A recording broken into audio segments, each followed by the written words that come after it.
தாவேகாவினுடைய 2வது மாநில மாநாடு இன்று நடைபெற இருக்கிறது மதுரையில். அந்த இடத்துல தான் நம்ம தற்போது இருக்கிறோம்.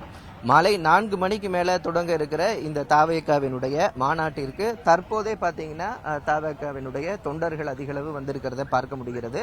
நம்ம எதிர்ப்புறம் இருக்கிறது இந்த அதுக்கான தொண்டர்கள் வருகைக்கான பார்க்கிங் ஏரியா பகுதிகளில் வாகனங்கள் நிறைந்து இருக்கிறத பார்க்க முடிகிறது.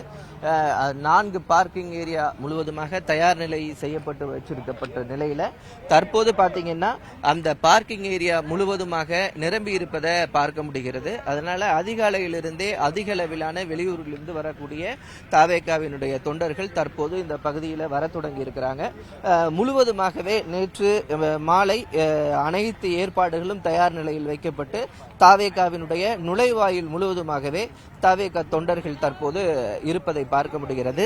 இது தாவேகா கட்சி தொடங்கப்பட்டதிலிருந்து நடைபெறக்கூடிய 2வது மாநில மாநாடு.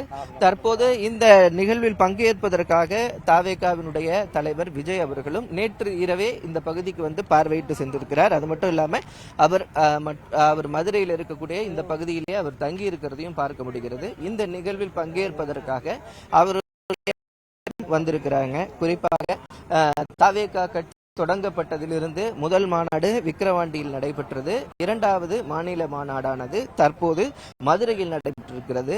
மண்டல வாரியாக தாவேகாவினர் அவர்களுடைய மாநாட்டை நடத்துவதற்கான திட்டங்களை தீட்டியிருக்கிறார்கள். அடுத்ததாக பார்த்தீங்கன்னா திருச்சி, கோயம்புத்தூர் போன்ற பகுதிகளிலேயும் தாவேகாவினுடைய மாநாட்டை நடத்துவதற்கான திட்டங்கள் இருக்கிறது. குறிப்பாக இந்த மாநாட்டினுடைய சிறப்பு என்ன அப்படின்னு சொல்லி பார்க்கணும்னா, இப்ப நீங்க பார்க்கக்கூடிய காட்சி தான் இந்த மாநாடு பந்தலினுடைய முகப்பு நுழைவாயில். இந்த நுழைவாயில்ல பாத்தீங்கன்னா பேரறிஞர் அண்ணா அவர்களுடைய புகைப்படமும் மற்றும்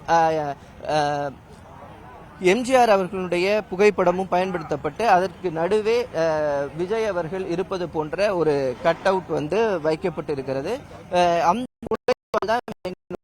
அதுல இருந்து நுழைவதற்கான அந்த ஏற்பாடுகள் எல்லாம் தற்போது இங்க செய்யப்பட்டிருக்கிறது. குறிப்பாக கடந்த சில மாதங்களுக்கு முன்னாடி தாவேகா மருத்துவ வசதிகள் போன்ற குற்றச்சாட்டுகள் இருந்த நிலையில அதை தவிர்ப்பதற்காக பாத்தீங்கன்னா ஒவ்வொரு 8 தண்ணீர் குழாய்கள் சுத்திகரிக்கப்பட்ட தண்ணீர் குழாய்கள் வைக்கப்படுகிறது. தண்ணீர் கிடைப்பதற்கான ஏற்பாடுகள் செய்யப்பட்டிருக்கிறது. 60 மெடிக்கல் வசதிகள் உள்ள செய்யப்பட்டிருக்கிறது. 40க்கும் மேற்பட்ட ஆம்புலன்ஸ்களும் இந்த மாநாட்டு நடைபெற பகுதிகளுக்கு உள்ளேயே ஆம்புலன்ஸ்களும் நிறுத்தி வைக்கப்பட்டிருக்கிறது. கழிப்பறைகள் பாத்தீங்கன்னா 500க்கும் மேற்பட்ட கழிப்பறைகள் வசதிகள் செய்யப்பட்டிருக்கு. கடந்த முறை அந்த உணவு கிடைப்பதிலும் தண்ணீர் கிடைப்பதிலும் சிரமங்கள் ஏற்பட்டிருந்த நிலையில இந்த முறை அதை தவிர்ப்பதற்காக பாத்தீங்கன்னா தனியார் கடைகளுக்கும் அனுமதி வழங்கப்பட்டிருக்கிறது. அந்த கடைகள் எல்லாம் தற்போது அந்த தொண்டர்கள் நிறைந்து இருக்கிறத பார்க்க முடிகிறது. குறிப்பாக ஒரு 500 ஏக்கர் பரப்பளவுல மிக பிரம்மாண்டமாக தாவேகாவினுடைய இந்த மாநில 2வது மாநாடானது நடைபெறக்கூடியது. அதே போன்று 400 ஏக்கர் அளவில் பாத்தீங்கன்னா வாகன இந்த போக்குவரத்து வாகனங்களை வரக்கூடிய வாகனங்கள் நிறுத்துவதற்கான ஏற்பாடுகளும் செய்யப்பட்டிருக்கிறது. மதுரை மாநகரில் இருந்து தூத்துக்குடி செல்லக்கூடிய வழியில இந்த மாநாடானது நடைபெறக்கூடிய சூழ்நிலையில போக்குவரத்து நெரிசல இருந்து பாதுகாப்பு பணிகள் வரைக்கும் ஈடுபடுவதற்காக திட்டத்தட்ட ஒரு 5000க்கும் மேற்பட்ட போலீசார் இந்த பாதுகாப்பு பணியில ஈடுபட்டு இருக்காங்க. தென் மாவட்டங்களில் இருக்கக்கூடிய 10 மாவட்ட எஸ்பிகளும் இந்த பணியில ஈடுபடுத்தப்பட்டிருக்கிறாங்க. குறிப்பாக கமிஷனர் பாத்தீங்கன்னா 2 கமிஷனர் இருக்காங்க. 10 மாவட்ட எஸ்பிகள் இருக்காங்க. 5000 அளவிலான போலீசார் பாதுகாப்பு பணியில போக்குவரத்து சீர் செய்வதற்காகவும் இந்த கூட்ட நெரிசலை தவிர்ப்பதற்காகவும் பாதுகாப்பு பணியில ஈடுபடுவதற்காகவும் இந்த பணியில ஈடுபடுத்தப்பட்டிருக்காங்க. குறிப்பாக இந்த மாநாடு 100 அடி உயரமுள்ள அந்த கொடி கம்பத்தில் தான் அவங்க கொடியேற்றி வைத்து இந்த மாநாட்டை துவக்குவதாக திட்டமிட்டிருந்த நிலையில தற்போது அந்த மாநாடு நேற்று மாலை பாத்தீங்கன்னா அந்த முறிவானது அதுல ஏற்பட்டது. அந்த முறிவு ஏற்பட்டு இந்த கொடிக்கம்பம் கீழே சாய்ந்ததன் காரணமாக தற்போது அந்த இடத்துல விஜய் அவர்கள் கொடியேற்றுவதற்கான தடை இருக்கிறது. அதனால கொடி கம்பமானது மேடையின் அருகே நிறுவப்பட்டு அந்த பகுதியில் அவர் கொடியேற்றுவதற்கான ஏற்பாடுகள் செய்யப்பட்டிருக்கிறது. நிகழ்ச்சியினுடைய முதல் நிகழ்வாக பார்க்கக்கூடிய கொடி கம்பம் ஏற்றுவதே பார்த்தீங்கன்னா அந்த முறிஞ்சு கீழே விழுந்ததுனால அந்த பாதிப்பு ஏற்பட்டிருக்கிறது. அதனால கொடி ஏற்றுவதில் சிரமம் ஏற்பட்டிருக்கிறது. தாவேகா கட்சியினர் நீங்க பார்க்கலாம், இதுதான் தூத்துக்குடி சாலை. இந்த சாலையில எந்த அளவுக்கு அந்த கூட்டமானது வந்து கொண்டிருக்கிறது அப்படின்றத நீங்க பார்க்கலாம். பாத்தீங்கன்னா சாலைகள்ல தொண்டர்கள் நீண்ட தூரத்திலிருந்து நடந்து வரக்கூடிய காட்சிகளை தான் நம்ம ஒளிப்பதிவாளர் மணிகண்டன் காட்டிட்டு இருக்காரு. அந்த காட்சிகளை நீங்க தற்போது பார்க்கலாம்.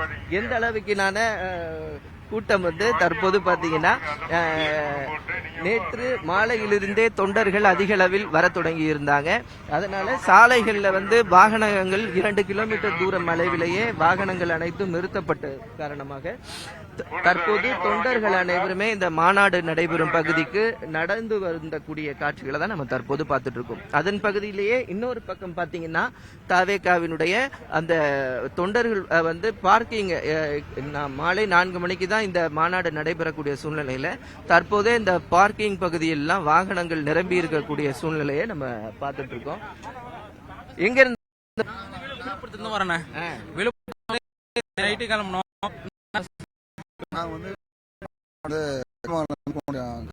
கலைஞர் கிளையில 2 பேரும் வந்திருக்கிறோம். கிட்டத்தட்ட 7 கிலோமீட்டர்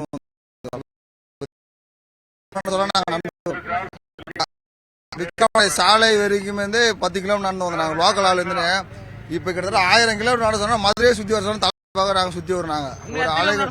அலைகடை திரண்டு வருவோம். நீ ஃபுல்லா மழையே இடியே போய்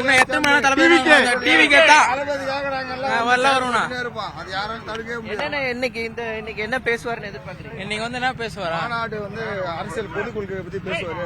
எதிர்கட்சி தலைவரை பத்தி இன்னும் பேசுவாரு. நாங்க இன்னும் எதிர்பார்க்கிறோம். எங்களை அடக்குமுறைகள்லாம் இன்னும் ஒரு சரிப்பட மாட்டாரு.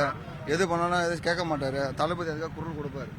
தாவேகா தொண்டர்கள் பார்த்தீங்கன்னா நீண்ட தூரம் நடந்து காலையிலேயே அவங்க அதிக அளவில் வரக்கூடிய சூழ்நிலையை நம்ம பார்த்துட்டு இருக்கோம். இதற்கான ஏற்பாடுகள் நிறைய ஏற்பாடு பண்ணியிருக்காங்க. ஏன்னா 1.5 லட்சம் அளவுக்கான சேர்ஸ் ஏற்பாடு பண்ணியிருக்காங்க அமர்வதற்காக.